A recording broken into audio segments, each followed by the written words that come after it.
mic'd up with Mikey Mahtook. Got the boys in. I got Lloyd. We got J Mitch. We got Jackie Boy. He tried to jump up, but he might have knocked it in. Good timing. Let's go. What a start to the Monday. I mean, I'm from. Oh, God. So I'm me and Joe on the ground. I got Joe in the headlock. And he's sitting there. He's punching me in the stomach. Like, punching me. Here, is everyone sitting around? Who here thinks Ochinko can practice today after having 5 full beers? And he goes, Chad Jones, right? Chad goes to 6 minutes. For 7 minutes, right? Chad's like, no, man, I don't think Ochinko can practice today. And I was like, I look back, I'm like, Jesus Christ. I saw you there. You were more fucked up than me. On the spirit plane had some issues, I think. She was sleep farting. You heard her or you just thought it was her? I sat right next to her and I smelled it. Whoa. What was that? Good show.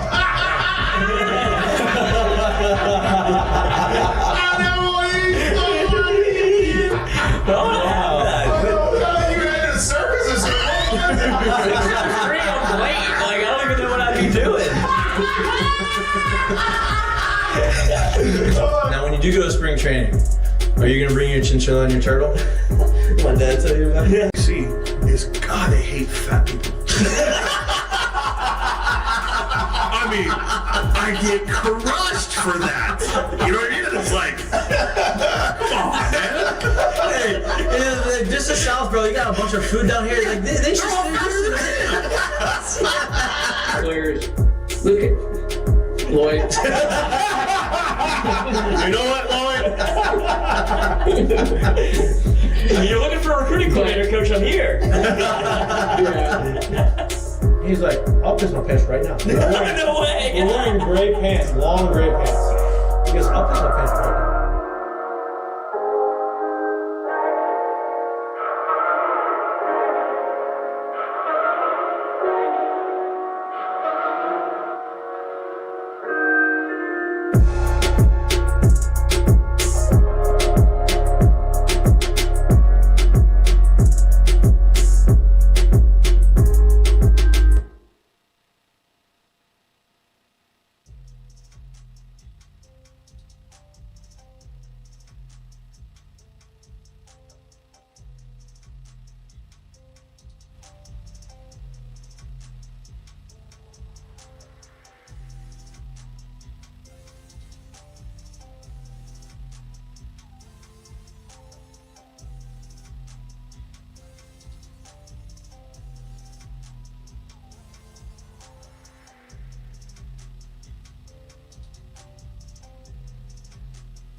Hello. Welcome back to Mik'd Up. Today is Monday, April 7th.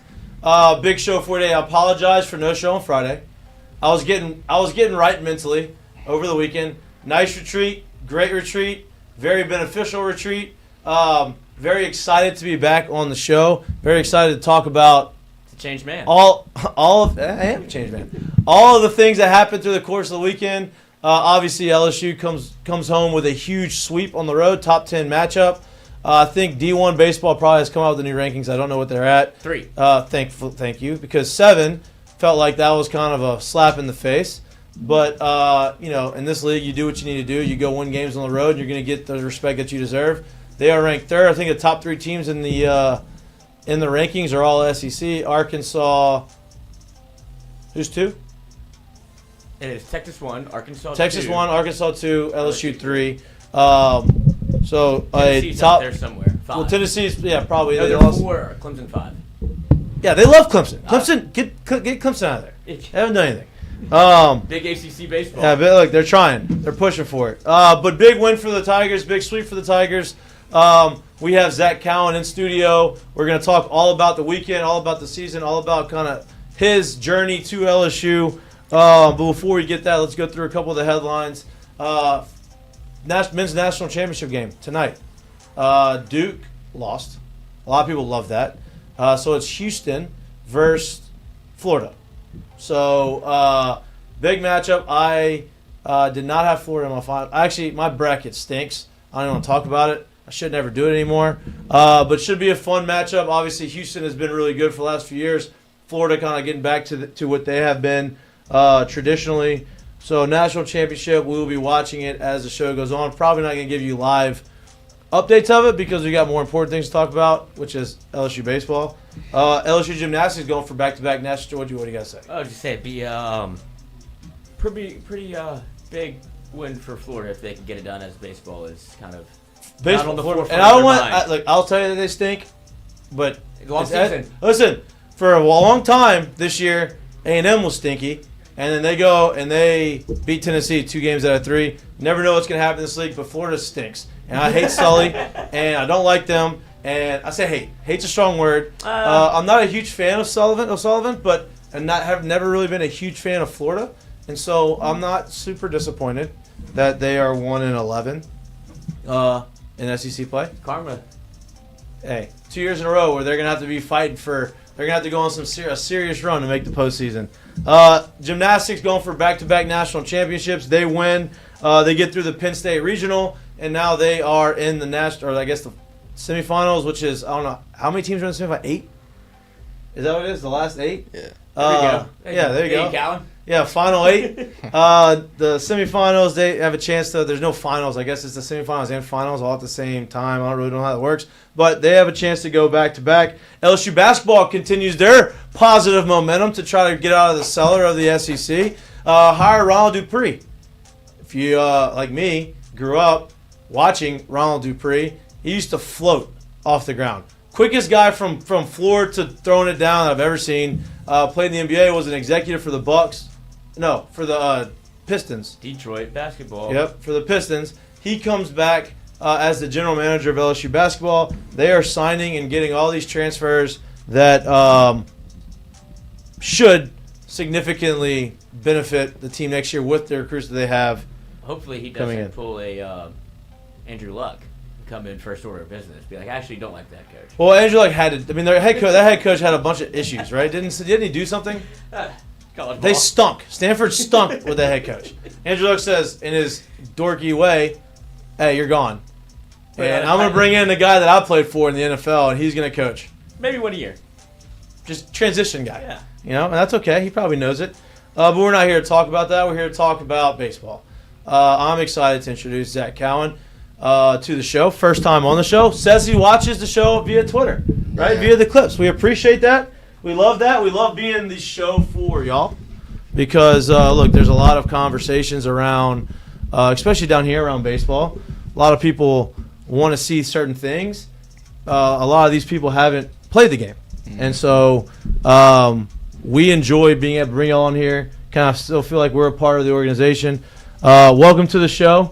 I guess the first thing, I'm going to give you a nice little layup since it's National Championship Day. How's LSU been since you got here? Is it everything that you thought it would be? Is it you see it from afar and now you're here right in the middle of it? How's your experience been so far? Yeah, I mean, it's been great. I kind of don't think I really had like legit expectations coming in here. I kind of knew what to expect, but I mean, it's been great and everything I kind of hoped for, and I came here for a reason, and I felt like that it's kind of lived up to those reasons so far. And you're from South Carolina, not far from Columbia. Obviously, what you did at Wofford, you were going to be a hot commodity in the transfer portal. Kind of made your decision pretty quickly. It feels like other schools were wanting you and talking to you. South Carolina being in your backyard, you decided to come here instead. Obviously, they were in turmoil. LSU wasn't always like, hey, I'm going to go to LSU. It was a process. How was that transfer process, and how did you come to LSU? Yeah, so I originally told myself I wanted to kind of take it slow because I wanted to enjoy the process and not kind of rush into anything. But, I mean, when Coach Johnson came calling, I knew I wanted to come on a visit. And I went to South Carolina on a Monday, came to LSU on a Tuesday, and committed that day because I didn't really need to see anything else. This is It's kind of what I wanted. Felt like this was a place I needed to be at. Felt like home. Coach Johnson did a great job of getting me here, so it's been great. That's a Jay Johnson move. Go on campus, don't leave campus until you. I feel like he like tortures you. I was like, hey, put you in a room. We're gonna figure out, and we're gonna make this work, and then you're not gonna leave until you commit. But he's really good at that. Obviously, doesn't really do that. Jay, you got a question for him? Lloyd? Where'd he go? Jay, did you That's my fault. Oh, Yep. that's Zach, okay. that was me. I had it muted. That's me. Zach, you just mentioned that you came on your visit and basically made the decision there and committed there. When you locked in that room, did you talk about like this being your role on the team, or how did this thing just kind of come about, and did it blossom as, I guess, maybe the fall and even the spring before the season even started came about? Yeah, I'd say there weren't really. Coach Johnson told me he knew I'd be a big contributor to the staff. He didn't really have a set role for me, obviously, before I got here. So I mean, it's just kind of working through all that in the fall and in the early spring, kind of just getting better and seeing where I fit. And the role I've been in has been great so far. And it's really, honestly, I don't really care what role I'm in. It's all about finding ways to help the team, and I feel like I've done a pretty good job of that so far. A lot of people look at your role and they're like, oh, he was a starter last year. That's got to be hard for him to kind of make that transition. But you've been in this role before, right? Your freshman year at Wofford, so it really wasn't that big of a transition, correct? Yeah, no, it hasn't been a crazy change for me. Last year I did spend the whole year starting, but my freshman year at Wofford I have experience coming out of the pen and doing that in that long relief role. So it's this year so far hasn't been anything crazy different for me. Jay. Yeah, Zach, I mean, like, can you kind of like expand on that a little bit? Because I don't think people think what you're doing right now is easy in terms of where you've been, how you've been used in the past, where you are in your career right now in terms of what's probably in front of you, right? Whenever that is, whenever you make that decision. How has it been for you to almost, in a way, if you want to call it that, take a step back in terms of not being a weekend starter, but taking such a prominent role in so many innings being on you that are big swinging innings? Like, how is that, and how have you approached it that way to be able to do what you're doing right now, but like you said, stay locked into the actual task at hand? Yeah, I wouldn't even consider it taking a step back. I think it's just. I wouldn't either, but I think a lot of people look at it that way. I wouldn't either. I'm being that serious. Yeah, no, I get what you're saying. It's just I feel like for me, it's just staying locked in every day to what I'm doing, and I think leading up to each outing, it's just preparing the right way. I think nothing really changes for me, honestly. I try not to be someone I'm not, and I think that's kind of what's helped me be successful so far this year. And honestly, it's just keep finding ways to get better. Real quick. Whenever you were at Wofford, right? Correct, and then you're the same regional as North Carolina LSU. LSU plays 2 games against Wofford. Yeah. Suspiciously, one Zac Cowan is missing from those 2 games. Did you want the ball instead of going against the very, I would say, very highly touted Long Island University where you went 6? Did you want a chance to play against LSU? Did you kind of feel like that's kind of where I want to be? Yeah. I did want the ball. Coaches. Because we were terrified of you. Like, when we're previewing it, we're like, hopefully, like, he's not on the bump for one of these things. Because LSU was just trying to get by as they could. Yeah, I mean, the week before, after our conference tournament, the coaches kind of pulled me aside and told me I wasn't going to pitch the first game of the regional. So I knew I had the second one. But I actually, in the first game against LSU, when we had the lead, I was actually going down to the pen to warm up, and then I think what was it, LSU, like 3 home runs or something like that. So, and then I didn't end up throwing, so I pitched the second game. But I knew going into the regional I wasn't going to pitch that first game. Y'all put up a 5 spot in the first. Yeah, it was a grind. Yeah, they had to LSU had to figure it out. Yeah. Kind of like they had to do all year that year. They had to figure it out. They had to figure it out. You are, and I'm not saying we'll preface this. I'm not saying this as a slight, but compared to what Anderson brings, compared to what Ianson brings, and compared to what Chase Shores brings, you have a little bit of a different style on the bump, right? Obviously, uber successful, uber effective. You have a pitch that we talked about before the show is my least favorite pitch to hit in baseball, and it's the simplest pitch in baseball behind the fastball, and that is a changeup. And your changeup is filthy. It is an elite pitch, but you also have velo to back it up. Is that something that you've always had? Is that something that you had to develop, or has it gotten better over time? Like how did your pitch ability and the way that you attack hitters, how'd that come about?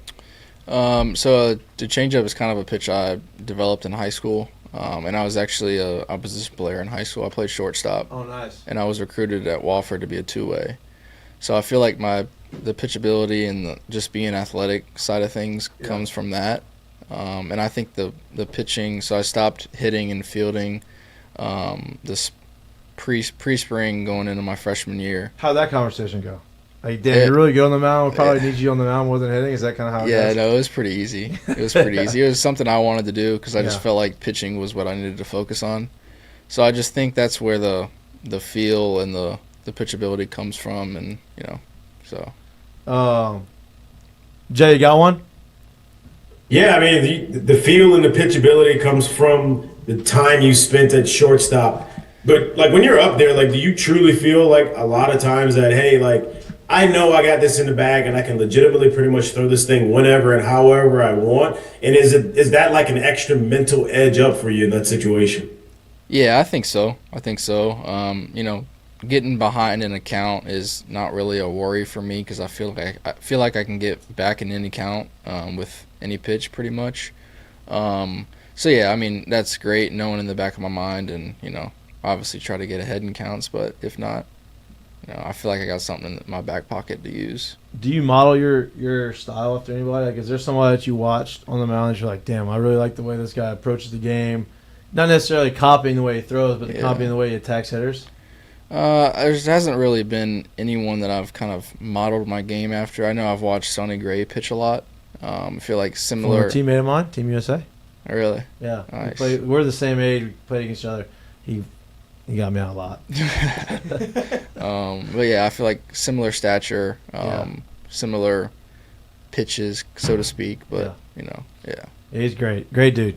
He's kind of evolved his game. Right? Mm-hmm. When he first got drafted, power pitcher, big breaking ball. Yeah. And as he's gotten older, he's had to figure out a different way of approaching hitters, right? Mm-hmm. Like, he's not going to blow by them.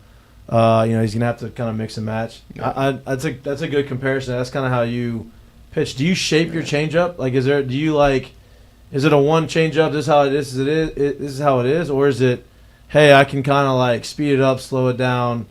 Some guys cut it, some guys don't. Yeah. Like, do you change it, or is it? It's the same grip, same pitch. Really, every time I throw it, I can throw it a little harder if I want to, or I can kind of slow it down if I want to. So it really is just depending on the count. But I mean, I throw it the same pretty much every time I throw it. Question in the chat. Yes. How many what's the most changes you've thrown in a row? In a row, I think it actually might have been this year or either in the regional last year. It was like 5 or 6 I've thrown in a row. So Tommy Kahnle, you know who Tommy Kahnle is? The Yankees guy? Yeah. So Tommy Kahnle, I played against him. When I played against him, he was throwing 98, 99. And he was a fastball, slider, sometimes changeup guy. Hit me in the head, actually, with 98. Not the changeup. Not the changeup. And now all he throws is changeup. I've seen him throw like 25 straight changeups. And as a hitter, right, this is kind of like the hitter's perspective. You throw enough changeups, you're like, there's no way he's going to continue to throw changeups. And so you can't – it's hard to sit on it, at least me, because I'm an idiot. But it's hard to sit on it. And you sit on enough of them, and you're like, this is going to be a fastball. And you get off the changeup, and he throws another one, he fucking punches you out. It's terrible. So, like I said, I get your style of pitching would absolutely whoop my ass. Jay, you got one? Yeah, speaking of changeups, the weather this weekend. Yeah. Look, everything as a starter – you're scheduled, right? Like, you have a very good idea of what you're doing and when you're going to do it and how you're going to do it. But coming out of the pen, it could be at any time. How do you stay warm in situations like that, and how do you keep yourself prepared? Because, I mean, that's cold as shit, man. That's not a comfortable weekend to be sitting out in the pen. Yeah, I mean, that weekend obviously wasn't ideal weather-wise. But I was going into pitch Thursday. So I was staying loose in the pen, trying to stay warm. Thursday and Friday weren't as bad, obviously, but still trying to stay warm, stay loose. And then obviously Cade, that was pretty cool. Going pretty CG, awesome, huh? yeah. I mean, Yeah, so he kind of did all the heavy lifting there. I didn't have to do anything on Thursday. And then I knew I wasn't going to pitch Friday because I got hot on Thursday, threw like 20 or so pitches off the mound. So they kind of gave me that extra day of rest. So I was ready to go Saturday. But then, yeah, the weather Saturday was pretty brutal. So just, yeah, honestly, it's just keep moving around. Yeah. You can't really sit down because you'll get cold right away, especially with the wind and all that. So, hand warmers, I'd imagine. Yeah, we had a bunch of those. So I was going to ask you that because, like, you've normally been following Idenson. That's kind of been, Anderson. The past couple weeks, and it's been Cade. Yeah, but then obviously nobody followed Cade. Yeah. And so you're kind of been that first guy out the pen, I guess, is more of what I was getting at. And then, I've played with coaches that don't give a shit. Oh, he's up for 20 pitches? Nah, he's up. Like, up, down. He's going to pitch the next day. And Jay seems like he's very conscious of that. Oh, I had him up because he's come on our show and talked about that with you before, that, we had him up and we're not going to throw. Or with Evans, they had him up against Texas. And they're like, hey, you're going in no matter what because we don't want to, we threw enough pitches. As a pitcher, that's something that you've got to respect, right? Because that's awesome that he has an idea of how you're feeling on the mound, and he's going to try to take care of you. Yeah, for sure. I mean, that's great. I think Coach Johnson does a great job of managing the bullpen, especially with, we're always communicating with him about how we're feeling and that sort of thing. So, yeah, he's been great with that. And, sometimes, like I did on Thursday, got hot, didn't go in. So, I mean, that's really part of it. Yeah. Always love to see a teammate go CG. I was about to say that when you watch a guy on the mound, kind of in that, because we watched it, right? You watched the first inning, and you're like, and honestly, the first inning wasn't bad. He kind of got some bad luck stuff. Guy was auto swing, and he just ran into a slider for the first base hit, hit into the shift, second base hit. He always felt like he was in control. Then he punch out, and then after that, he just kind of kept cruising. When you see that, and you see him get into the seventh, and all of a sudden it's like 7, 8, 9 were 3 of his most efficient innings of the game. Does that fire you up to see one of your guys go out there and throw a CG? Yeah, I mean, for sure. Because I feel like I can kind of relate to that last year in a way. But, I mean, that's great. I know he was feeling great, especially getting better as the game goes on. I know it's a great feeling, and, it was pretty cool to see him do that. Jay? Mentally, like, over the last 2 weeks, like, watching your offense do what they've done, right? Like, we had a feeling on the show that going to Oklahoma with not a big crowd, with the weather not super ideal, and the way they play too, that you might have some like close ball games. Obviously, the week before, you guys were at the field all damn day and still found a way to get it done. Watching your offense do what they've done in terms of winning high-scoring ball games or winning a 3-1 or 3-2, and then whatever, I think it was 3-1 on Saturday as well. Winning games like that, does it give y'all as a staff, as a pitching staff, that much more confidence knowing that it really doesn't matter what we do as long as we go out here and like legitimately compete, that they'll find a way to get this thing done on the other side?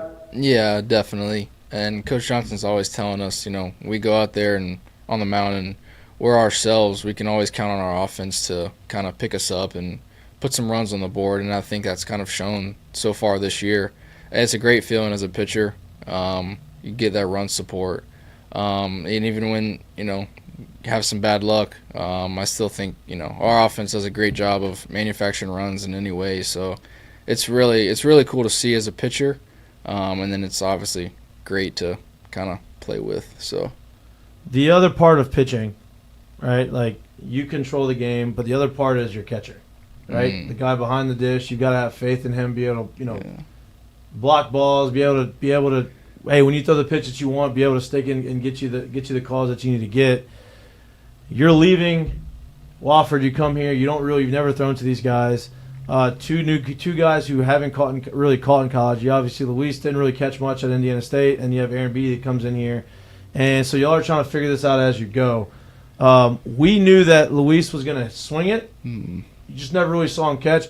Feels like he looks really good back there. How has it been developing with those guys behind the dish from the fall to the spring to now? How much better have they gotten for y'all? Yeah, it's been really good. It's really great to see development side of things for them, especially, and being a pitcher, you can kind of see it firsthand, and I think they've all gotten a lot better from the fall and pitching to Luis mostly. I don't always know what he's saying.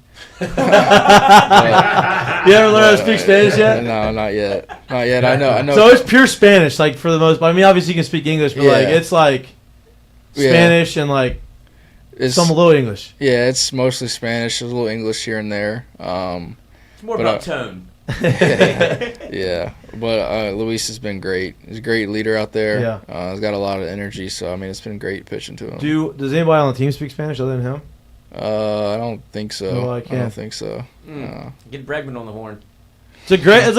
That's a great practice for pro ball. Yeah, you can have a lot of Spanish. That was my biggest regret, not learning how to speak Spanish.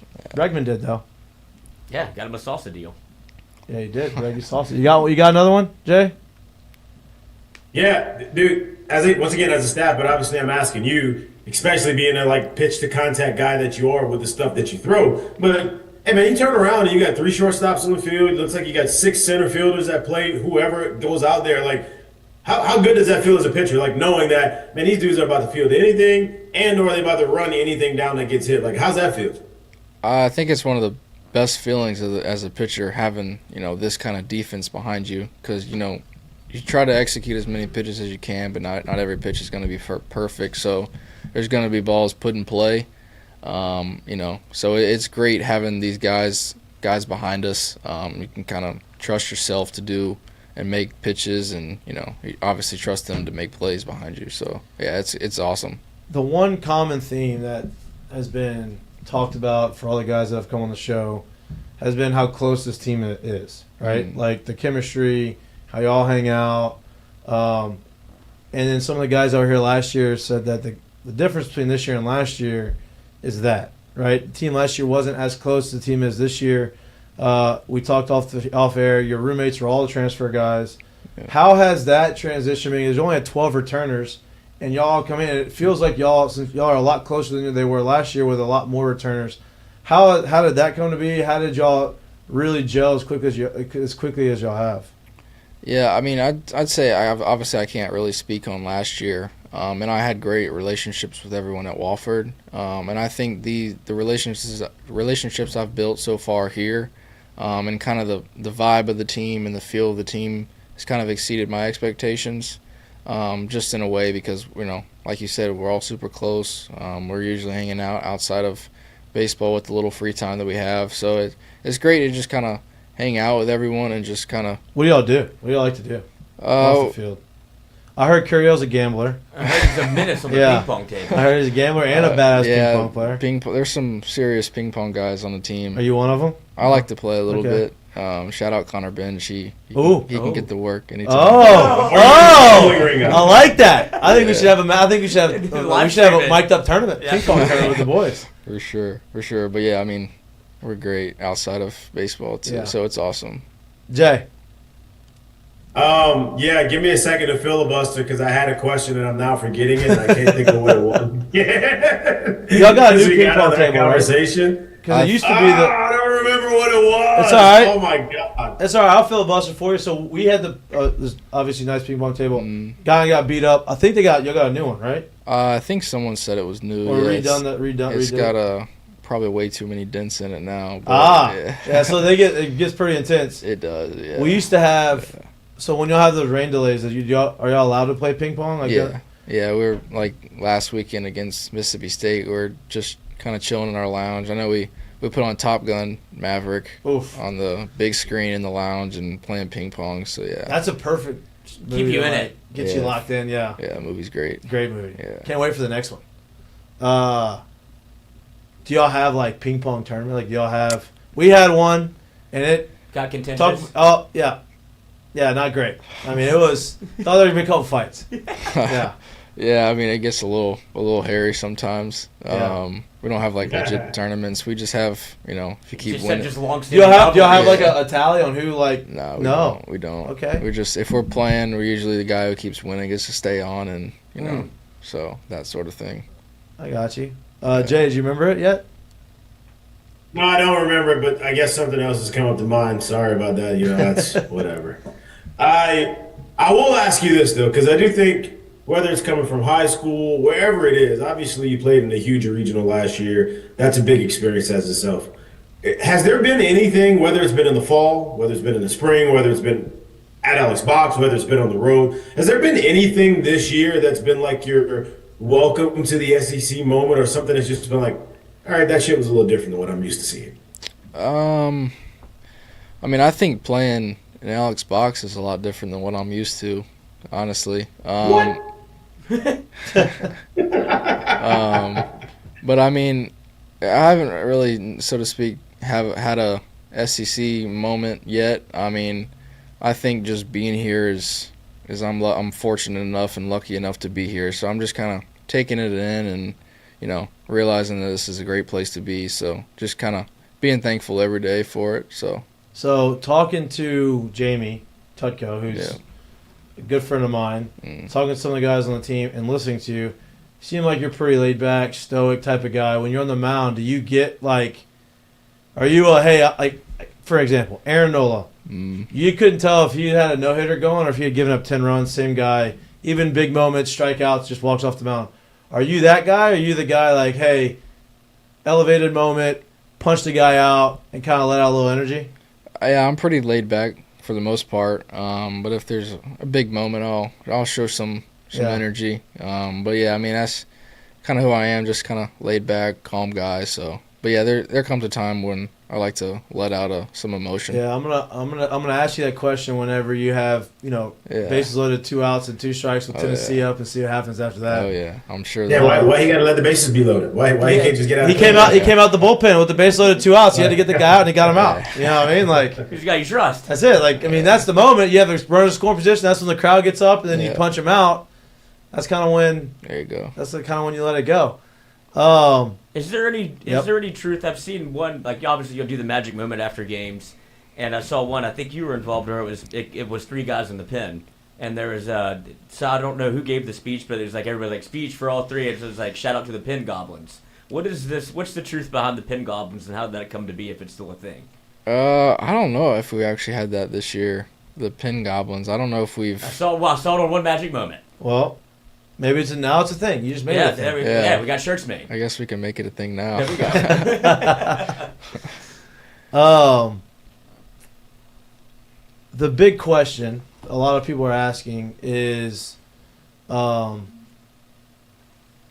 else is going to step up in the bullpen, right? Like, obviously you and Kaysen have been the long guys, and you've kind of shortened the bullpen. But you have a lot of guys in the bullpen that are super talented, that have had success this year. They just haven't had as much opportunity yet. They're going to have to be relied on at some point. How confident are you, obviously, in those guys? You've seen those guys. You've been around those guys. You've seen these guys develop. Like, in my mind, I have no doubt, and so you see them every day. What's your confidence in those guys being able to come in there, obviously, and get the job done whenever they need to get it done? Yeah, it's super confident. I mean, just kind of seeing everyone work every day. There's not a pitcher, in my opinion, that doesn't work hard and doesn't have a good work ethic every day. So I mean, I know I'm confident in everybody at one point to come in the game and step up. And there's been guys that have had their moments so far this year, and I think it's just about getting better. And I think everyone will get their shot at one point. Yeah. So it'll be cool to see it come to fruition soon. So you come through the fall. You're facing a team and offense that's obviously your offense is averaging 10+ runs a game right now. You have to go against those guys in the fall and the spring. One, how difficult was that? Because I would imagine that got you ready for the season. 2, who did you hate facing the most on your own team? Yeah, well, 1, not fun in the fall, but I knew it'd be challenging, and I feel like it got me a lot better. I'm trying to think who would be the most challenging I faced. I mean, obviously Jared's a tough at bat. Stevie's a tough at bat. Those two kind of pop out to me. This fall, Wofford. Don't imagine that their football. Do they even have a football team? They do. Well, they do, but you could say they don't. Yeah. Yeah. I mean, like I would imagine. LSU obviously has a football team. How was that experience for you coming here and like being around that atmosphere and like kind of seeing the passion of those guys? Yeah, that was great. I went to like 3 or 4 games, I think. I went to the game where Ole Miss came into town and stormed the field and all that. So that was pretty cool. Are y'all still in the front row of the student section? We're a couple rows up. Okay. We're in that student section, but a couple rows up. So, yeah, I mean, that was a great experience. Never seen anything like that. Let me ask you this. So, I don't know if they do this anymore, but you have the student section line to get in, which is always, like, super backed up, and you have the athlete line that's never backed up, and you go, do they still have that? I know they had the student line. Like, do y'all have a special entrance? Yeah, because we have like athlete tickets. Yep. So there was always a special gate that. We used to. Students didn't love when we show up right before the game. Excuse me. Walk right there. We walk right past it. They've been waiting in line for around an hour. I just didn't know if that was still a thing. Yeah. Zach, I got a question, Zach. I'm only gonna ask this question like I need to know. I need you to tell me that you're for sure gonna tell me the truth if I ask this question. All right. Yeah, I'll be truthful. Maybe. Did you sing neck word for word in the stadium? Yes or no? No. See? No. Not yet. No, I did not. No, he didn't. See? That's good. I don't even know if I know all the words to call him Baton Rouge yet. So that's fine. Yeah. You don't need to know them all. You just got as long Makes as the it a little bit easier to remember. As long as fans know them, you don't need to know the words. You just listen to it. Yeah, there you go. Jared, I'm pulling at you, and I forgot what I was about to ask him. Lloyd, you got anything? No, I'm looking for this damn fucking video I saw that I wanted to pull up, but I can't find it. I'm deep into LSU baseball Twitter right now. Well, that's a dangerous spot. It's not tiger droppings. That's a dangerous spot. But whenever you do have, obviously, the way that it's set up currently, when you have you and Case and Evans both coming in, it feels like whenever you come in, it's going to be like kind of lights out, show's over.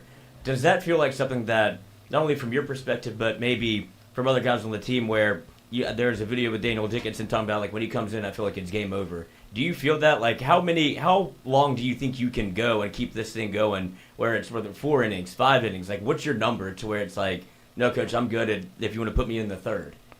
Yeah, I mean, I think it's I don't really think it's going to change necessarily. I think it's just kind of being consistent. I mean, it's good to have those guys trust you, playing behind you, especially, and like you said, Danny said that. So it's cool to hear, and it's good to have that freedom to go out there and be who I am and kind of pitch to what I'm capable of. But I don't really think I have a clear, set with innings and anything like that. So let me ask you this. This is a question. I remembered it. Attaboy.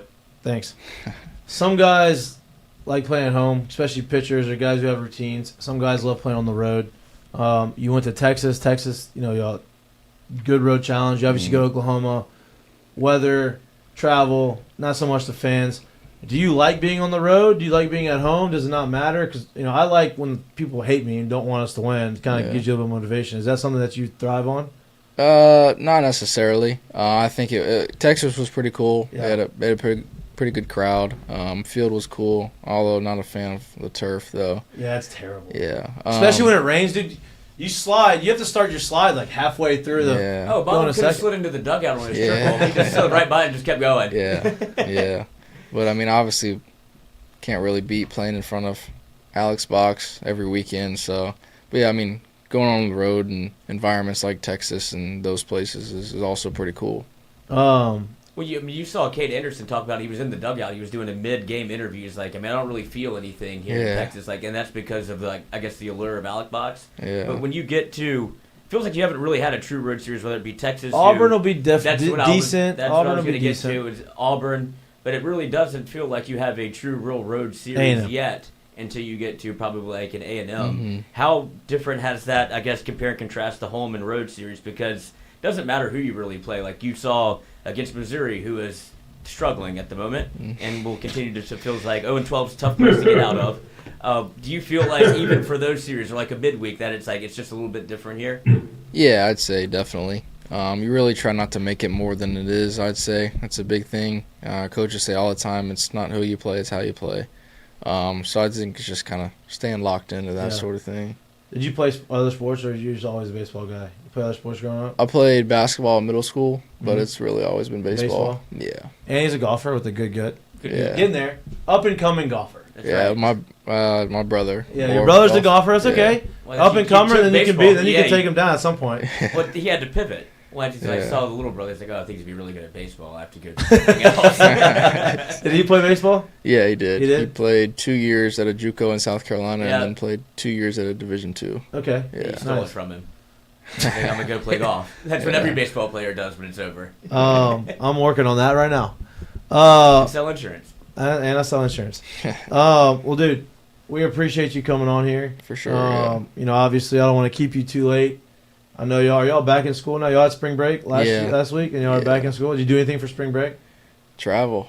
Oh yeah, duh. Yeah, they're playing But when ball. you came back a day. Did y'all come back right after the game? Yeah, Or we got back Saturday night. Sunday was kind of our off day. yeah, an off day, so and you practiced today. we had practice today. Okay, so I didn't know if sometimes. Jay probably not so much. Some coaches will give them Saturday and Sunday off, or Sunday and Monday off. You give them a couple days, but Yeah, no, not Yeah, around here. yeah, not Jay, not Jay. I mean, Jay got y'all practicing on Sundays, and at 11 a.m. after the Alabama game. Right? Yeah, like when we hop on Yeah. the bus and go scrimmage ULL. Yeah, let's go play 19 innings after a home football game. That's tough. That could be tough. Yeah. That's a tough one. Yeah. Well, dude, we appreciate you coming on. Obviously, we're huge fans of yours, huge fans of the team. We're going to be following y'all. Yep. Good luck this Appreciate week. Good it. luck tomorrow. Good Appreciate luck. At least y'all don't have to go Thursday, Friday, Saturday. Good luck in Auburn. Auburn's Yeah. a great place. Yep. If you have a chance to Forward walk to it. around, it's a cool spot to be. Mm-hmm. Yeah, good luck, man. We'll have you on at some point again throughout the Yeah. course of the year and keep balling. Appreciate it. Yep. Yeah. Thanks No for having problem, me dude. on. Of course, man. Thanks for coming. Yep. Thank you. Yep. Yeah, you can just bounce, do whatever you want to do, hang out, move, do whatever. Yeah. We're good to go. All right. We keep this thing live. What's that? So we keep it live over Yeah, that's there. the beauty of live show. It's just kind of we're in here with the boys. Set this here. It's good. Yeah, you can just sit right there, All right. and you can bounce. All right. Yeah. Appreciate you, bro. Appreciate y'all. Yep, nice to meet you, man. Nice to meet you. All right, brother. Thank you for coming in. Appreciate Yes, sir. it, yeah. Yes, sir. Y'all have a good one. All right, man. Take it easy. Yep. Thank y'all. Yep. Lloyd, I appreciate you not asking I know. the questions that you wanted to ask. Yeah. Off air. You had put him in a pickle. That wouldn't have been good. Right. Man knows how to get out of a jam, though. He does. Great dude. Like super low key, chill. Can tell he pitches. He pitches with his personality. Yep. Which is awesome. Yes. All right. Like obviously he's talking shit to Benj. Yeah, that was a straight up call out. I love that. I'd like to see that in person. I like The that. They boys call are him a out. bit more competitive than they like to. Like obviously, we Oh, hear all about of course they're competitive. Well, we hear about all the chemistry and the kumbaya, and it feels like they all want to slit each other's throat on the ping pong table or with the cards and dominoes. Which is how it should be. Yeah. Which is how it should be. Yeah, we had quite a few boys come on here and talk this shit about the ping No pong doubt. table. No doubt. And they're not afraid to go ahead and look. I'm whooping his ass. He knows it. I know it. We know it. They're not afraid to let him know right now. Comfortable enough to say it on the platform. Tell you what, we got a nice little roster coming up over the next 4 or 5 weeks of these guys. We had some nice conversations today about availability. Hey, can't come on now, but I would love to come on. We are slowly becoming. I love the fact that we are known amongst the guys in the locker room about baseball. Just talking baseball, hanging out with the boys. That's kind of what we strive to be. But I want to talk about this weekend a little bit. You know, the interview is all about him. You don't want to ask the guys, come on, too much about what do you think's going to happen, where are the moves, because they don't make any decisions. They just want to go out there and play well when they get the opportunity. This weekend, top 10 matchup against Oklahoma on the road in nasty weather and tough conditions. That is a recipe for kind of a letdown, potentially, right? Their starting pitching was good at Oklahoma, so you knew that it was going to be a battle. with bad weather, you knew that offense wasn't going to be super, super prevalent because the wind was blowing in. It was kind of rainy. Balls aren't going to really fly. And LSU navigated that brilliantly. Obviously, it helps when your ace goes a complete game shutout and you win 2-0. Like, that's huge. Then you have Ianson going there, throws 6 innings, almost 5 2/3. I think he struck out. Did he strike out double digits? Maybe I think 8 or 9 strikeouts or something. But he goes 5 2/3, and then Evans finishes the game. Doesn't give up a run the rest of the day. I think he only gave up 1 hit or something like that.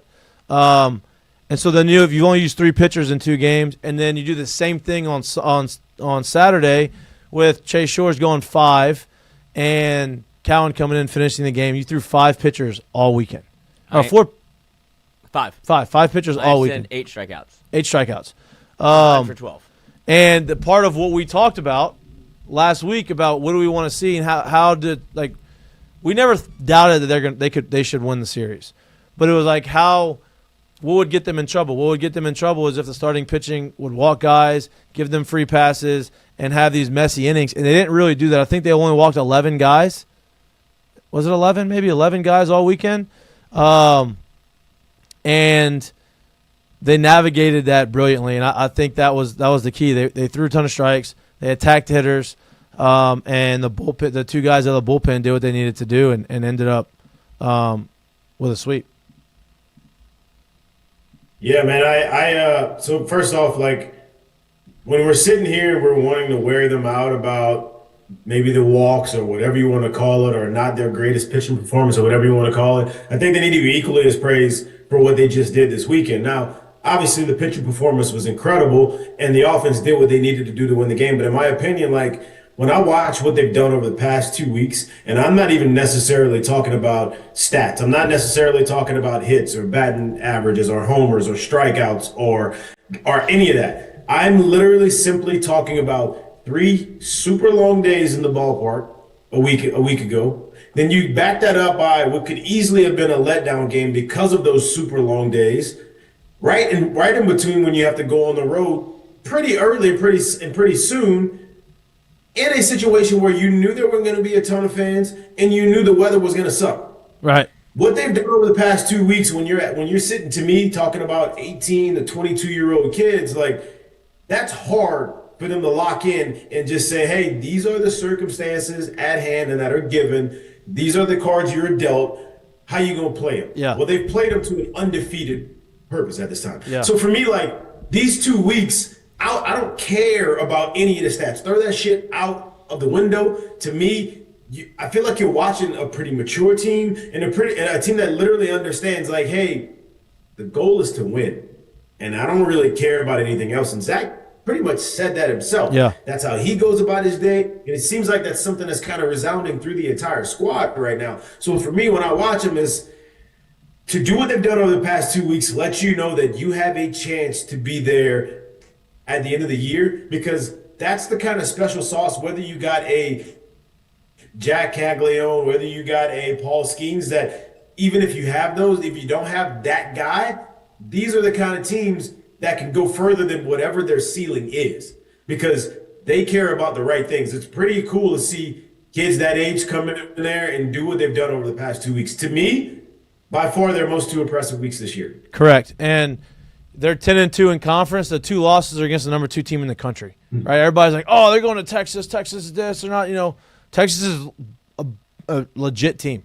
And you were 4 innings away from winning the series the first 2 games of that, and you ended up not working out. But I think having that happen early on, the way they've rebounded, shows the character they have, the type of character this teams have. You know what the crazy thing is? You talk about Zac Cowan and like his role in the innings he's pitched. So Cade Anderson leads the team in innings pitched with 47. Okay, Ianson's right behind him with 42. Chase Shores is at 36, and then you got Zac Cowan at 29. So Zach's almost throwing starter innings coming out of the bullpen. He has a .92 ERA. He's got 11 appearances, the second most on the team. There's 3 guys with 12. But he's got the 4th most innings. And, obviously I don't think that's surprising, but it just shows how big it is for him to be the type of pitcher that he is. And the fact that he's got that experience early on, like his freshman year, he had that same role, I think has allowed him to just kind of seamlessly adjust to that role on this team.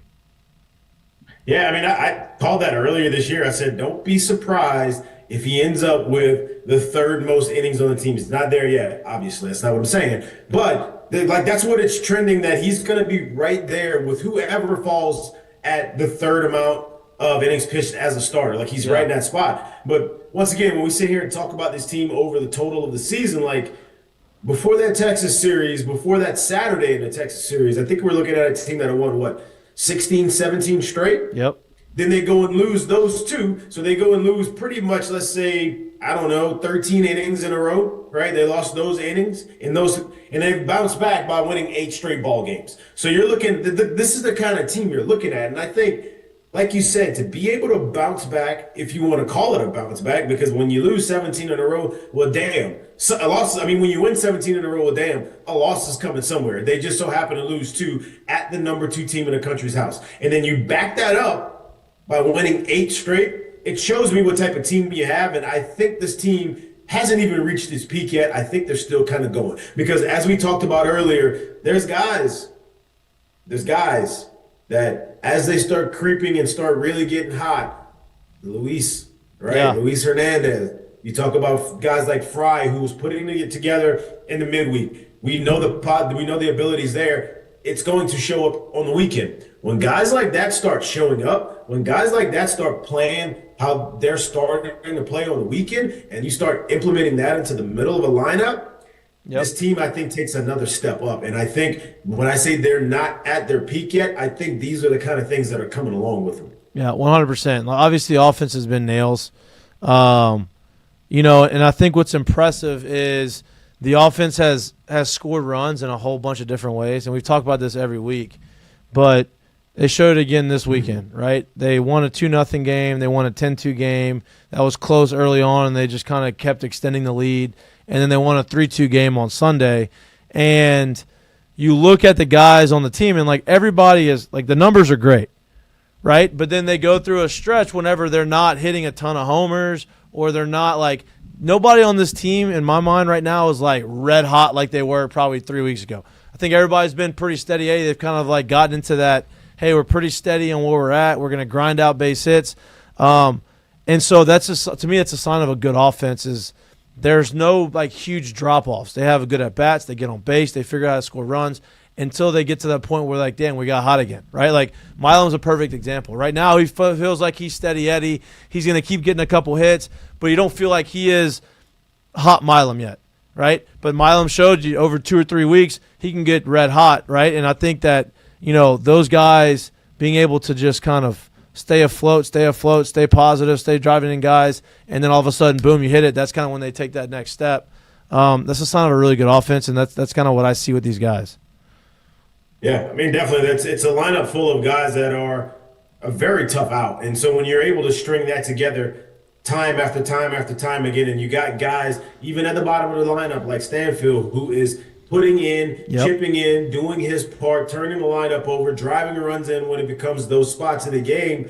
Man, it really becomes tough as a pitching staff on the other team because where's the break? Who's the out? Right. Who's the guy we know for sure we can sit back down and we don't have to stress about that? It's hard finding that, even though you're not finding, historic home run numbers and stuff like that. If it's still like that, it becomes really hard to pitch because I don't know how to attack this club, and I damn sure don't know how to attack them once they really start getting runners on and the train starts rolling. Correct. Well, yeah, that's really what it is. You don't need anybody to be absolutely nuclear, red hot, because 1 through 9, it feels like Jared said, no break. If you just go through and just watch a baseball game, there's an inning every game where it feels like 1 walk, 1 miscue by the defense, 1 thing just to get them going. They get 2-1, nobody out, and it always feels like the next person up is so dangerous in the lineup that it's inevitable. It feels like that you're going to put up at least probably not the best example was this weekend, but it also is the best example of being able to win games multiple ways, whether it's your pitching staff throwing 5 guys or it's your offense putting up the second game where they put up 8 runs 10. and 10 runs in a game where weather was a factor. But there's always that crooked number, it feels like, coming in some inning or another. Without a doubt. right? And that's it's a credit to the way they play. It's a credit to Jay understanding like the moments in games and saying, people get upset with bunts, including me sometimes, but he understands and he knows the guys better than we know the guys. He's seen them play and he understands the conditions that they play in. And hey, this is an easy way to scratch a run, right? Hey, let's suicide squeeze or let's safety squeeze this one or let's get this guy from second to third because we got this guy and the guys are responding to that with playing complimentary baseball and bringing guys in, and you're seeing that by the amount of runs. I think they're third in the country in runs scored, and they're not in the top 10 in homers, right? And that just shows you how good the offense is. Kate Anderson, fourth in the country in strikeouts with 75. And Ianson is 9 strikeouts behind him, right? So, I mean, you got some guys that, both two guys, your first two guys are guys you're going to be able to punch guys out. And then you can look at Cowan's got 40 in 29 innings. And you look at Evans got 39 in 23 innings. So you got your top 5 guys are as good as anybody. Are we? Newt's going to come along. Like, he's been good. Like, he's going to continue to get some innings. Go ahead. Are we what? I would say I don't know what what's the national fodder around LSU baseball? It feels like, obviously, I felt like they're very good to great to national championship contenders. Do you think that's the common consensus around LSU baseball right now? Because it feels like people are still waiting to be, I don't want to say negative, but to say that there's still flaws in this team that I haven't seen really. Like, I know there's one thing that you could point to that you didn't get a sample size of this weekend, but it's still, to me, it feels like they're, if not the best team in the country, certainly one of them. I think that this weekend, albeit you're probably gonna look at the again, huh? Prove it again. Well, I think this past weekend, and Oklahoma I don't know what they're gonna end up, what their record's gonna end up, and they may be a top 10 team at the end of the year, they may not be, but I think going on the road and winning and sweeping a team on the road, I think that's obviously why they went from 7 to 3. Right, like Clemson is still at 5. They jumped Clemson, and now they're back in the top 3. And I think that shows them a lot. And it was just I don't know if the national media or whoever makes these decisions saw them go on the road to Texas and lose their first real road series and kind of like left a bad taste in their mouth. And they only played Missouri and they played Mississippi State. I think this road series kind of shows what we all thought. Now every weekend's going to be a battle. I mean, Auburn's the 11th ranked team in the country. They just took 2 out of 3 from Alabama, who was red hot. So you're going to go play Auburn on the road too. So it's every weekend's a challenge. I'm interested to see where Oklahoma goes from here. Okay. I would just say, I think you're right about that, Lloyd. Like, they haven't gotten the national, hey, this team's here. Right. Conversation, but it's weird, man, because I do feel like outside of, now look, don't get me wrong, obviously a couple years ago, not too far removed ago, you had Mississippi State win a national championship. Obviously a couple years ago you had Oklahoma, I think we're in the national championship game, if I believe correctly. They were in that series, right? A couple years ago. Yes, I believe so. Yes. No, they were. They're in the national championship game against Ole Miss. Even though you had those, right? So even though you had those situations, I do feel like, looking at what they've done schedule-wise and who they've played, nobody's talking about it because it's not someone that you feel like is not someone that people truly feel like is contending right now, right here, and it's been at that spot for the last couple years. And I think until they do play that team on the other side, that's what people are going to look at. So even though we could sit here and say Oklahoma was a top 10 team, even though we could sit here and say they're bringing in Auburn this week, who's another almost a top 15 team, and what they just did to Alabama, I still think as people are going to look at it until they get to the Georgias and the Florida, even though Florida's doing what they're doing, and obviously the Tennessees, people are going to be like, oh shit, okay, this is real. I think that's really what it's going to take. I do think that that's still there. So these next 4 weeks, we talked about this, these next 4 weeks are going to be the big 4 weeks of the season, right? So there's only 5 weeks left. They're halfway through. Are they halfway through? Mm-hmm. Yeah. There's 6 left. 6 left. Okay, so you got Auburn. You're at Auburn. And you got Alabama at home, Tennessee at home, and at A&M. And then Arkansas at home, right? So, when you go through Auburn on the road, Auburn's, I think, ranked 11th on D1 baseball. Tennessee's ranked 5th. Texas A&M just came off a big series. You're going to be on the road. They just beat Tennessee. And you got Arkansas, who's the number 1 team in the country. Right? This is where LSU is going to say, okay, look, we're here. Right? And I think this weekend's big for that because now you're going on the road against a team that is playing good baseball. And it's 2 straight weekends on the road. So I don't think that there's a doubt in our mind. But as far as the national media, I think this weekend coming up is a big one for them to go and say, hey, look at us. Like, we're here. Yeah, I know it's coming. I think we all looked at the schedule before the year started and looked at it and saw that, hey, those first 5 weekends was a chance for you to kind of really get out ahead of it because those last 5, much like the opposite of what it was last year, those last 5 at the beginning of the year, the teams that we looked at are like, hey, this part of it's stacked. And I think you've done so much of what you've needed to do so far through the first 4 weekends, right? You're going to get to this weekend against against Auburn, who's a very strong, legitimate ball club. Like they did what I didn't think that they would do this weekend, in which they whipped Alabama's ass. Yeah, like, they played very good ball at home this weekend. So you're going to get that this weekend. It's going to be another strong test for you. But that last 5 is still going to be something that's strong. You're going to have some teams that's making a push, some teams that's feeling themselves. Like that's going to be a strong part of the schedule, and that's where you're going to have to continue to show up. But once again, I still think someone like this becomes the X factor as you kind of get going down the road of it. Chase Shores, as he continues to get better, as he continues to get healthier, as he continues to get more comfortable, this thing really takes off if that guy shows up and does what we know he's capable of doing. And let's be honest, like if you're going to sit, and that's not going to happen every weekend, but they just went through an SEC weekend using only 5 arms. That's incredible. I've never seen that happen before, and I don't know if anybody has, but like shows you what kind of ability is there, not only top end, but we know what else is there, and the other guys that have been getting opportunities that they've been trying to bring along as well. The pitching staff is stacked, and we said it before the year. Like, I'm not saying that Paul Skeens is on the staff, but I'm just telling you as a whole, especially because they've been so healthy, this has got to be the best staff that Jay has had, and it's kind of playing out that way right now. Yeah, and I'm looking at we're going to preview Auburn as the week goes on, but I'm looking at Auburn's numbers, right? And like they have some, their offense is different than the offense that some of the offenses in the SEC. They're not going to homer you to death, but they're going to have really good at bats. They run a lot more than any other team. They have. Their center fielder's got 11 stolen bases. Bristol, one of the other guys got 9. So they're going to go and they're going to put pressure on you on the bases. They're throwing the ball really well. It's a bunch of different guys. The best pitcher on the team right now, old Sammy Dutton. He has a 2.6 ERA, 44 innings pitched, 51 strikeouts. Guys are hitting 260 against him, which is probably a higher number than he would want. He's got a 2.6 ERA. He's got 20 more innings than the next closest guy. Right, so he's been their ace. He's been their guy. You've got 2 seniors at the top of that. One's obviously a reliever.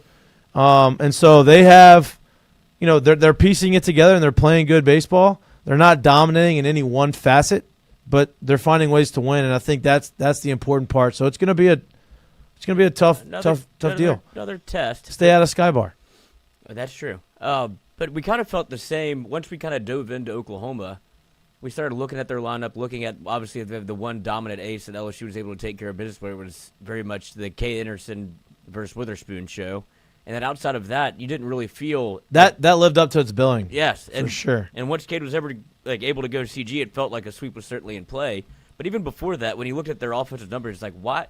How are they ranked top 10? And I'm starting to, we haven't dived all the way into Auburn, but I'm starting to feel that way a little bit about. Outside of Arkansas, Tennessee, maybe you can throw Alabama in there because I do think that they can play like a good weekend. And I don't even think Texas, but that's just me. Like where it starts to feel like LSU is probably able to take 2 of 3 in the majority of these series, or will at least be favored.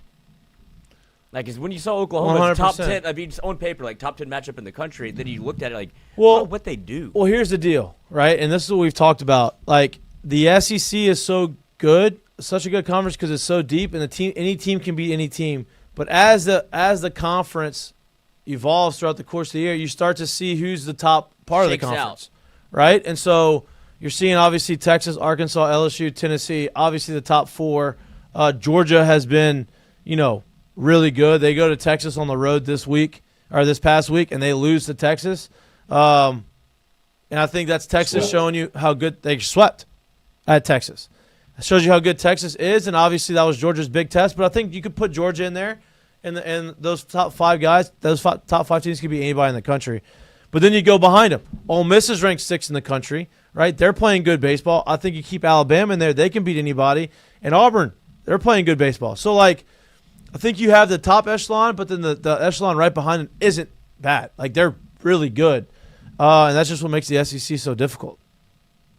Yeah, and I guess to talk about what Lloyd just brought up, I would push back in the terms of look, I guess if you got a top 3 team in the country who's got 3 losses on the season, who is a top 1 or top 2 preseason, yeah, it's easy to sit here and say that they'd be favored. But looking at literally what Mikey just said, this conference is stacked, and you go throughout the rest of the season, this is no damn cakewalk. And it's not hey, I'm looking at the schedule, I feel good about them getting 2 out of 3 of everybody. Well, I would hope so with the kind of talent that's on your team. But don't dismiss what the actual schedule is. And I'm not saying that you are, I'm just saying, it ain't just Tennessee and maybe, I don't know who else you want to call out saying that's all they really have on the back end. There's some good quality ball to be played throughout the rest of this year, and that's what I'm looking forward to.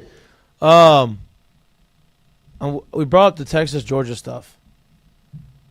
With a conversation that we had was, I want to see what Georgia looks like on the road and it gets out of their conference or out of their home stadium where you can't bunt the ball over the fence and you're playing against a big team. 3 home runs for Georgia over the course of the weekend. They don't score a ton of runs. Texas keeps them at bay, and they lose all 3 games. Does that tell you more about Texas or more about Georgia? I told you, like I said before, there's a little bit, maybe you could say more about Georgia, but who has Texas played on the road? So, do we really know who the hell they are? I think I was more talking about Georgia, maybe. Does this show you that? Yeah, I know. So, but that's what I said before. I was I'm really not that sure what this is going to tell me throughout the weekend. Whatever really happens, I would say maybe a little more Georgia, just in terms of you actually got swept. So, maybe that says a little bit, but it wasn't like it was blowouts. There were pretty good ball games played across. Georgia's pitching through better, a little bit better than probably what I thought they would. So, both of these teams are still sitting in a spot to me where I'm just I'm not exactly sure how good they are. Because neither one of them has had to go and do anything. And honestly, if we look up and down the SEC schedule, up and down the SEC teams, outside of maybe Florida right now, all of them got a crazy good home record. Yeah. So what is it really telling me when you take care of business at home? Not that much right now. No doubt. As this thing is folding, I still think there's more to be seen. But yeah, I'm maybe a little bit more on the Georgia side just because they got swept. But I still stand on what I said before the weekend, where I didn't really think I was going to get much of an outlook in terms of the rest of the season by that series, just because I really haven't seen either one of them on the road to kind of say, all right, now I know what I'm looking at. Yeah, I think it shows me a little bit more about Georgia, just in the sense of I think Georgia's still a really good baseball team. I don't think they're bad. But it shows hey, the offense is good. But it's the same thing that's happened over the last few years when Georgia was putting up these crazy numbers. They play in a bigger stadium on the road, and then the balls aren't leaving the ballpark quite as much and quite as frequent. And so the games are relied a little bit more on the pitching and the defensive side of it. And like you said, the games were not bad. They were very well-played games. Georgia wasn't able to win one. We're not going to see Texas on the road against a tough team until they play Arkansas, which is towards the back half of the season. But you got to play your schedule, and Texas has won the 2 big series they've had at home so far, and kudos to them. I think in my mind, if you go look at the top 3 teams in the conference, LSU's probably had the toughest road schedule so far.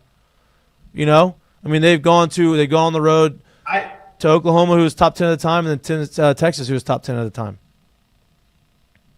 So the reason why I say what I say about Georgia is because when I look at that team, what they do with the bat is impressive, and they did it last year. They found ways to recreate what they've done last year. But I still look at that team and I say, well, who's the ace? Right. Who's the guy for him on the mound?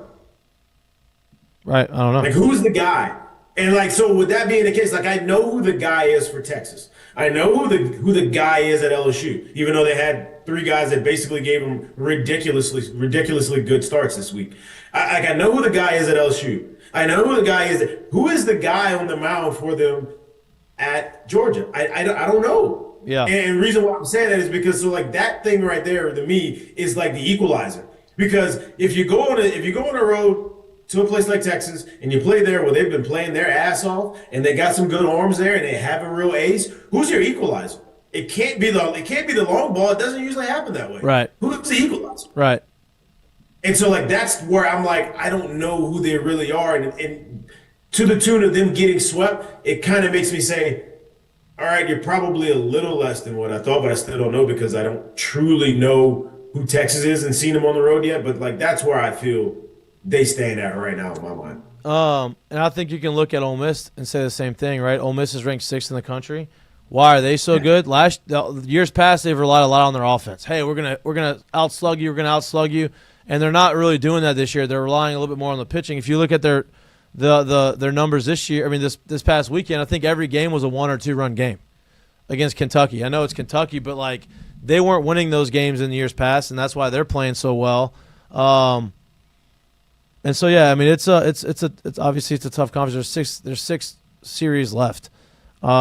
That's 18 games left in conference play. It's going to be wild, but you swept a series in which you had Dickinson go 2 for 12, Pearson 2 for 8, Fry, 2 homers though, 1 for 9, Milam 2 for 11, Brown 0 for 7, and Reeves 0 for 5. Right, and that shows you. Pitch the shit out of it. And then you're able to win the second game and win the series with a 10-2 game by tacking on runs. Like that's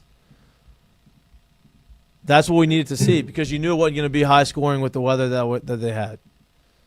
I still think too, like being in this league, being in the SEC, and I really don't care who was on the schedule. I still think playing a month through the conference schedule, 4 series through of it, and you found a way to sweep 3 of them is pretty damn impressive. Yeah. Simple as that. 100%. We had our predictions around the SEC. I'm trying to remember who we picked. I know we had Arkansas. Well, I didn't pick Alabama. I didn't pick Auburn. Right. Vanderbilt swept. They beat Florida. Didn't have that one. I picked that one. I think we both picked Texas, didn't we? Yeah, I did. I picked Texas. Yeah, I think we both picked Texas. I did not pick A&M to beat Tennessee. I think that was the one I missed. Y'all finally gave up. I'd be remiss to say anyone did. Yeah, I don't think anybody saw that one. Y'all had Texas over Georgia. We had Texas over Georgia. Obviously, the Ole Miss over Kentucky. We had that one. What is going on? There's 3 of them I got wrong. Yeah. What's going on at Kentucky? I had the one. What? I mean, Did you know they tried to fight again? I think it comes from their coach. What? I think it comes from their coach. Hey. That's what I'm saying. Also, this weekend, LSU, their 4 runs they gave up, all unearned. Didn't give up 1 earned run. That's pretty crazy. Same pitching staff 2 weeks ago thought they didn't throw enough strikes, and we wanted to wear them out about them not pitching well. Same staff. How shitty is it to play on a wet Turf? field that's turf? That's the worst. It's the worst trying to slide on it. It was, I think the only time I really experienced it in winter college was Tulane. Like, we played Tulane in a midweek game, and you had, like, literally, I had a triple. I had to slide halfway to third base. Oh, you'll get there faster. Or I was going to slide by it. Yeah, you saw Milam. He could have slid, like I said, he could have slid straight to the dugout if he wanted to. And you saw even a ball to, when Braswell was the defensive replacement at third base, he gets hit like a tweener and comes up with it clean, but then on the transfer he drops it because the ball's soaking wet. Right. But no, he stinks at defense. People don't think about stuff. Stinks. But also, shout out to the turf for being able to play all 3. That's the That's the kicker. That's why you get it. That's why you have it. Where you can't. Was the outfield turf? Mm-hmm. The whole field was turf, right? Oh, yeah. Yeah. Hate that. You saw, I think it was their left fielder cut a ball off that he slid about 30 feet before it got to him, and he was able to get in front of it. And the play that catcher made, sliding on the turf.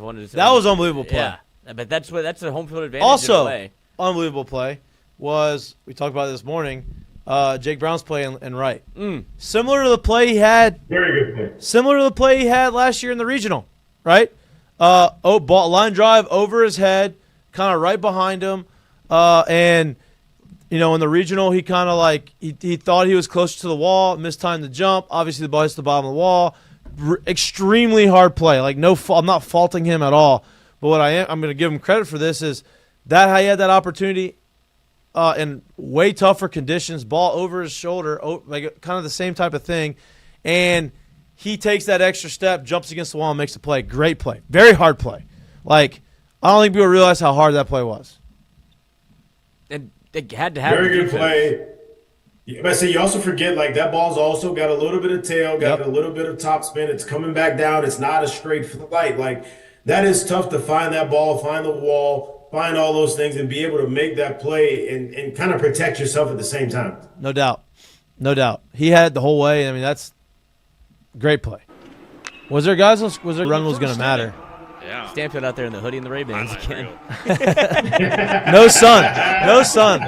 Trying to keep my eyes warm. Hey, when you watch Stanfield, it just looked like he's having a damn good time every day, don't it? So I can't wait to get him on here. Can't wait to get him on here and talk about that because Ray-Bans that's a bold move. I don't know if they're actually Ray-Bans, but they look like Ray-Bans. And they're Snapchat glasses. They look like Ray-Bans. Recording the whole game. And the play before that, Curiel made a slide and catch and left. Defense play. Playing good defense. How was y'all's weekend? Did you have a good weekend? A-Town. Very chill. You were in A-Town? Very chill. I watched a lot of ball this weekend. You watched a lot of ball. Are you watching a basketball game tonight? I'm going to watch some of it, yeah. Yeah, why not? Why wouldn't I? When does it tip off? 7:30? That's a good question. I don't know the answer to that. I mean, I know that I see they're warming up right now. I don't know when the actual tip off is. It 8 o'clock or 7:30? The ball was 7:50. I give the story about whenever I was in. I believe this was 2016. Is that when Villanova beat UNC in the national championship game? I don't know what year that was. I just remember the shot. Bang. Yeah. So I was in. We had just gotten to. We had just broken camp, and this was Monday. The season hasn't started yet. 2016. And so we go. I'm in Durham, and so we go as a team. A lot of us we go to Chapel Hill for the game. Oh wow. So I'm in the He's Not Here, which is unbelievable bar if you've never been there. Named after Michael Jordan, because that was the bar he would go to in college. The rumor has it, and they'd all ask, "Is Michael here?" And they always say he's not here. So they named the bar He's Not Here. That is the story behind the bar. I don't know if that's true or not, but so we're in this bar, and it may not have been. We may have bounced around, but we're watching the game, obviously in Chapel Hill. North Carolina, if you remember, makes the three, right, to go up by 2, I believe, with 4 seconds left, 5 seconds left in the game. Everybody's going nuts, as you can imagine. I mean, people were throwing drinks up in the air they thought they won. Villanova, I'm watching the whole time. They're celebrating. Villanova takes the ball out of bounds, goes all the way down, kicks it out. 3. Onions. Dead silent. I'm talking about funeral silent. He makes it, and to the point where I wasn't laughing at them. I was just laughing oh my God, I feel so bad for them. This. Oh, you were laughing. You were laughing. Internally, I was like, oh, we gotta get out of here. People are gonna start fighting. Yeah. People, this is not at the buzzer. No time left. Hey, ball goes to the net. Gone. No, taking the ball at last minute heave. I was like, damn, that's a tough, great, unbelievable experience for me. But the experience for you had to be crazy, unbelievable. I couldn't imagine being in that place and watching that. It reminds me of seeing what I saw when it was. I wasn't in a bar, but I was literally on a corner where a bar was, watching the Saints and Rams game, and when the no call happened, dead silence. I was in the dome. Dead silence. Also, dead silence. I was in the dome for that, and that was eerily. I mean, it went from the loudest I've ever heard it to the quietest I've ever heard it in to anger. 2 seconds. To anger. I thought somebody was the referee wasn't going to get off the field. Seriously. But Yeah, I mean, that's crazy. the Villanova shot did ruin our night because Not everyone wants to do anything. nobody, no Oh, bar. you didn't, I thought you just went there to watch the game. What'd you go there to do? Well, you know, a little couple of nightcaps after that if we wanted to, but there was no nightcaps because Everybody's going home. they might as well just shut the bars down. Nobody was drinking their sorrows away. They wanted to go home. I mean, we've always gone to LSU games, right? Like, I've never really, or I couldn't imagine not being like you're an innocent bystander at this point. Oh yeah, You don't have any skin in the game, but I'd imagine being at like a Fred's or something like that for an LSU game where it kind of ends at the buzzer or anything like that, where you're like, these people are going to lose their mind. We need to go. Like, I don't have any rooting interest here, but everybody else here does. And it's more than you think. When you see it go bad, because I would say Louisiana probably has some of the most fun people in the world, but when it turns sour, that anger comes quickly. yeah, Like, yeah. But that was like I'll never forget that experience because I've never been in that situation and not having a dog in the fight. You know what I mean? Like, I was just there as a fan of watching basketball, and watching it with no rooting interest it was wild to see that. It's crazy. Yeah, because you can't do anything. You can't laugh. You can't smile. Like, oh, you're going for it over. Like, people I don't would try care to- about this try game. to jump me if I did that.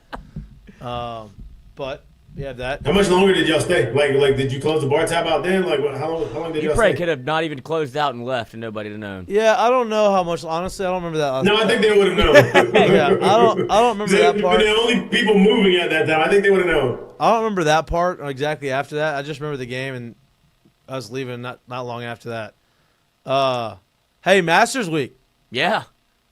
Masters Week. You gonna put some bets in for the Masters? I mean, we got a bet on your boy, huh? Could be nap time. Could be nap time. Nap time. It is going to be nap time. I always put a little on Burns. You have to. You got to put a little on Sam. I always put someone Tiger. I wonder if they'll send my money back.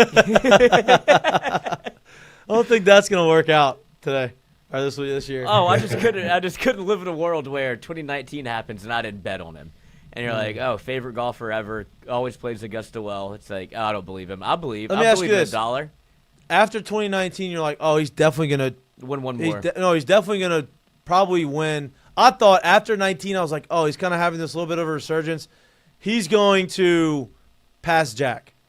Like, I thought, like, somehow he's going to – and then obviously his leg happens. Do you think if he doesn't get in that car accident, he does pass Jack? Yeah. I think it's possible, man. Like, yeah, I think he was. Man, Because that's he one played thing, like, really it was- well.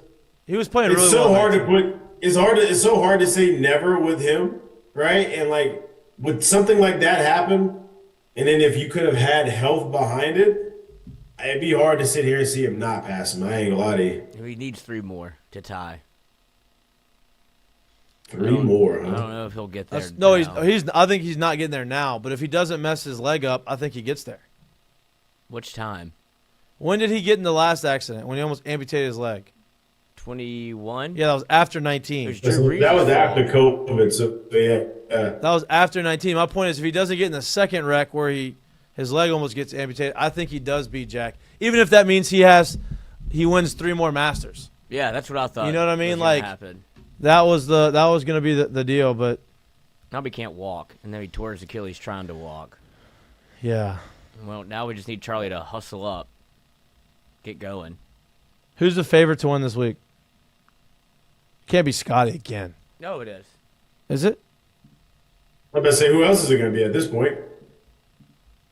I'll bring I it. feel like we would have had to have heard like either a strong resurgence or like somebody just emerging like crazy, and we haven't heard that. So I would go ahead and guess it's probably Scotty. I've got the odds right here. You got him. Plus 400 to repeat, as low as 380. So he's the favorite. Yeah. Who's behind him? Rory at 13-2. I don't know what those numbers mean whenever they do it like this. You know what I mean? Like 13. Yeah, you want plus whatever. Give me the number. Yeah. Rom 14-1. Colin Morikawa 16-1. Ludwig Adberg, great pick, 18-1. Xander 18-1. DeChambeau. I know you don't love him. I know you don't like Rory. He's just. I would love to see Rory win it. I really would. Do you see him take that guy's phone? Yeah, I know. That's why it does it. That just fuels your dislike for him. But Yeah. Well, this is where it all happened. This is where his career came crashing down. Whenever he was a young lad, and he cries on 16 tee box after he double crosses one into somebody's yard, and nobody lives at Augusta, and he cried on the tee box. yeah, I know. Sack up. Hey, did y'all see Trump talk to Ohtani? I just saw this on Twitter. And he said he announced him as the founder of the 50-50 Club. He brought him into the Oval Office and announced him as hey, I just want to give a shout out to the founder of the 50-50 Club. Did he bring his translator? I love when a president is a sports fan, right? Like Trump's obviously a sports fan, so we went to the White House in 2009. Obama didn't even meet us. He was on the phone with Iraq or Afghanistan or wherever, and we had met Joe Biden. Oh, which one? The original? The competent Joe Biden. Oh, okay. Yeah. Jared. After Bo spilt drink all over the White House floor and just left it. What do you do? He just left it. I forgot about that. Out in the corner, he just left it in there. I was like, Bo. When do you start wandering around the White House and be like, hey, I'm looking for some paper towels? Like, sir, you need to get with Go knock on the Oval Office. Like, hey, we gotta pick this up. Clean What's up going on? in the red room. Yeah. You guys need to clean up this mess y'all left down here. I don't know how this happened. Somebody spilled over here. I don't know who I'm gonna bet this weekend, but I'm gonna figure it I out. would do Adberg. We're gonna put together a parlay. I didn't get to bet this past weekend. And then you can do, I would definitely do. Ohtani's a double away from the cycle. He's just real good, huh? Do you think he gets it? Do you think he gets it? Yes. How many bets does he have left? Like, what inning is it? I don't even know. You just told me he was a double away. I figured. Well, you would know that was the tweet. Ohtani's a double away from the cycle. I don't know what inning it is though. I figured you would have that information. Saints holding a private workout for Milrow. Everybody has them taking Shador. Shador now. That's the. I love draft season. Nobody knows what the fuck they're talking about. They're just letting it go. Oh, it's close too. We're getting close. When is it? Is it 2 or 3 weeks away? I don't know. I don't know if it's when the exact date is.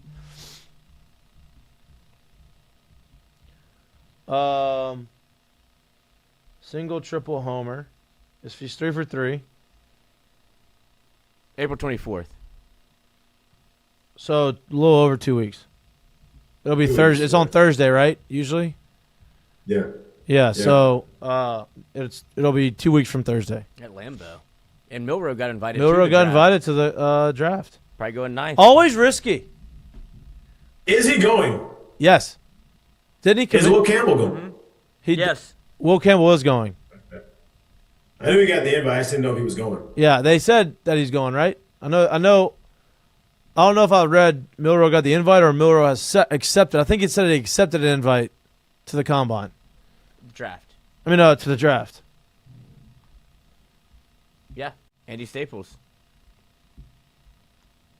Yep. Lloyd, you got a mistake of the day? I do have a mistake of the day. Let's hear it. Let me pull it up. Are we gonna bet? Are you gonna bet on the basketball game just to bet on it? Or I already no? did. I took Houston. Okay. Like money line or the? It's only a 1 point game. Oh, I took a okay. money line. So yeah. I'm going with the wily old dog, as opposed to first time coach. They've been talking about the mile times for the team. Did you see that? Yep. Everybody on the team runs a sub 6 minute mile. And you see them diving on the floor for loose balls. Oh yeah. Kelvin Sampson. Old school guy. Got him right. Noah loves him. He is a great coach. Yeah. Don't call him Kevin though. No, it's not his name. It's not his name. Just like Gonzaga, it's not Gonzaga. It's Gonzaga. It's Gonzaga. You don't call them the Zogs. It's the Zags. Here's your. It's not Spokane. It's Spokane. Spokane. Mistake of the day.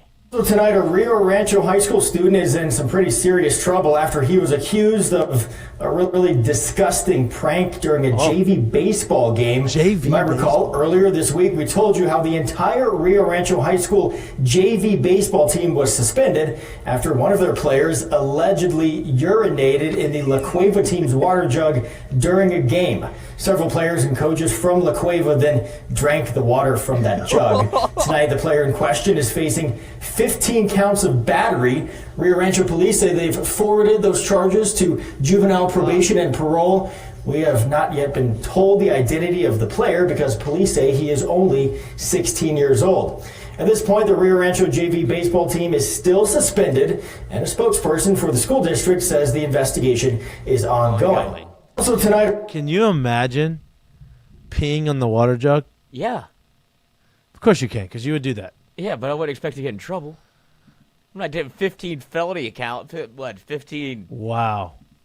15 charges. Lloyd, what? I know people that would. I'm not saying I would. Would I be complicit and say, yeah, you should probably do that? I wouldn't stop him. Well, he literally just said, can you imagine? You said, yeah. Like, yeah. I would do that. I know but people I like expect that. This. Boy, What? that's tough. At Peeing 16? that's tough. Yeah, it's a harmless. I guess if you're going to do that, do it when you're not a 18. juvenile. Yeah, it's a harmless prank. Those guys need to have a sense of humor about it. Harmless? That ain't harmless, Coach. If someone pisses my water bottle, I'm trying to kill A him. jug. What? It's not even that much pee. How you know? Because how much does a water jug hold? Like 70 Yeah, but ounces? there's still pee in Oh, there. so you're saying it's cool because it was diluted with some water? Yeah, Is so that he what- is that didn't what fill you're up the whole telling me? thing with pee. I don't care. Terrible. That's disgusting. How do you think he got What? caught? They were like, this water tastes weird? What? So if I gave you a bottle of water and I only had a teaspoon of my piss in it, would you drink it? If like Michael's secret stuff, am I going to get... All right, that's it. That's all I needed to hear. I don't need to hear anything else. All right. Like, what? What are you talking about right now? That's disgusting. I'm shocked he got caught. He needs his ass whipped, I can tell you that. That's for damn No doubt. You think they threw at him? I would have hoped so. It doesn't sound like it was something mid-game. And I'm going to go ahead and guess that this kid probably didn't play. Of course not. Definitely not. JV, and that's So, yeah. tough. That's All right, we got curtain calls, boys. Yes, hold on. Yeah, I do. I sent mine to Lloyd. Lloyd, pull it up over the weekend. This is one of those records that I thought it was in one of those untouchables. Like, ain't nobody touching the Joe DiMaggio hit streak. Ain't nobody touching the Cal Ripken game. Ain't nobody touching the Brett Favre game hit streak. I mean, games played streak. I thought nobody was touching Wayne Gretzky's goal record, and it finally got beat by Alex Ovechkin. So, like, obviously, the curtain call is to Alex Ovechkin, but here's a little glimpse in my mind as to his persona and the person that he is and why he's still able to do what he does, because he's obviously still a big-ass kid inside and still enjoys being in a clubhouse and playing for the boys. No teeth. 0. I can't play the music. We'll get copyrighted, but... How old is he? Yeah. 40 something? You can read this thing. I think he's 40 something. Apparently, like, this is his thing everywhere they go. This is the either pre or post game song. I don't know which one it is, but this is his shit. He says, "I want this on," and it gets played. He gets so. it. Ovi gets it. Yeah, that's the record Curtain. that I think a lot of people never thought. And shout out to also the great one, Wayne Gretzky, for being there, saying that whenever he broke, I forgot whose record it was for, I'm not a big hockey guy, I should be like it, but whoever record he broke, he was there for the final game in which he broke the record. So Wayne was like, I'm going to do the same thing because it meant a lot to me for him to be there. And then he said if he gets to 900, he's going to buy him a car. Wow. Wow. I don't think Ovi's hurting. Wow. I don't think he needs to buy No, he's definitely not. I would think so. I would think not. I don't think Wayne Gretzky's hurting either. Can I don't. This isn't my curtain call. I want to read this. It's gonna be hard for me to read because they use a lot of words that. Is this from your trip? No. Oh. It's just I love talking about like people on Twitter, like Twitter baseball hitting coaches. So this guy, I'm not even gonna say his name, and I got tagged in this for some reason. So I'd love to see the conversation. The tweet is Dylan Cruz is a career 190 hitter, is now 0 for his first 18 to start the season.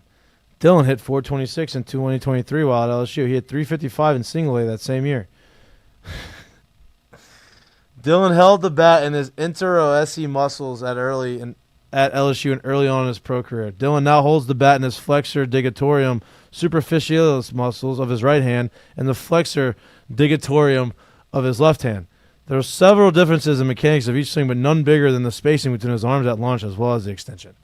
What the fuck are we talking about? How does he know that? He's talking about these fucking scientific stuff about how he's holding the bat. That's why he's struggling, is what he says. And you know, Dylan is one for science. He was definitely, you know where I need to put it? My flexor digitorum. Did you see what I'm saying? Oh, yeah. Oh, yeah. It's a weird thing to put to you know. Hey, I don't even know. That's a great excuse, though. Yeah, hey, I'm in the wrong flexor, whatever. Wrong finger. None bigger than this mistake he's making right now. If you've been paying attention to Dylan Cruz, he's been hitting the ball a lot harder. I think he had like 2 or 3 balls hit over 100 miles an hour. He hit a ball today that should have been a base hit. They called it a fielder's choice. Hit it really hard. I'm very confident that he's going to figure this thing out here real soon. Let's not forget, Alex Bregman started his major league career at 1 for 36. So he's going to be all right. Hey, look, if you believe in anything, there's multiple ways to skin a cat. And no better evidence than this. Whoa. Oh, my gosh. What the heck? We're getting flagged. I hope y'all watch this one live because we won't be on tomorrow. This manhood broke basketball. This guy nails. Where's the defense, though? I don't think they think he's going to make it. He's been making it. Probably should get a hand in his face. All right, Jay. I mean, I guess it's my curtain call. I got mine. Oh, okay. You got yours? No, go ahead. I don't have one. I do have one. Obviously, Cooper Flagg. Tough way to end his collegiate career. Will probably be the first overall pick. Don't let him tell you that golf is not a soothing sport. Because this is today. See, and I don't think golf course matches you. I just think they mind off that pain, Edie. Hey, really nice golf course over there. It is. This is obviously a driving range, but Duke has a nice golf course. Got a great swing. Great swing. So Kurt called it Cooper Flagg, getting back out there. Love that. Swing definitely plays. My current call is we would call that a layup. I'm going to give it to Kate Anderson, SC Pitcher of the Week. Complete game shutout. 14 strikeouts, 0 runs, 9 innings. That is ace shit, and shout out to him. He deserves a curtain call for that because that's baller stuff. So yeah, just do that every time. That's do that every time. We'll be right where we need to be, baby. Right where we need to be. Oh, so they don't give anything when you do this. But when you do this, they do. We appreciate you tuning in to our show. We appreciate Zac Cowan coming on the show, taking time out of his busy schedule on this Monday to come in and talk baseball and talk shop with the boys. We'll be back live in studio on Wednesday. Ask Mikey and Mitch. Also going to hopefully have Jay on the show, back on the show, recapping the weekend, recapping the last couple weeks, really. We love y'all. We appreciate y'all. Please like and subscribe to our YouTube channel if you can't watch us, but you like listening to us or anywhere you get your pods. We'll see you on Wednesday. Enjoy your Monday. Enjoy the national championship. Peace. Great show. Look at that. And I love how it just like it cascades down. That's great. All right, boys. You'll have a good Monday. Enjoy the national championship game. Go love y'all. Peace. Deuces. Thought you were frozen.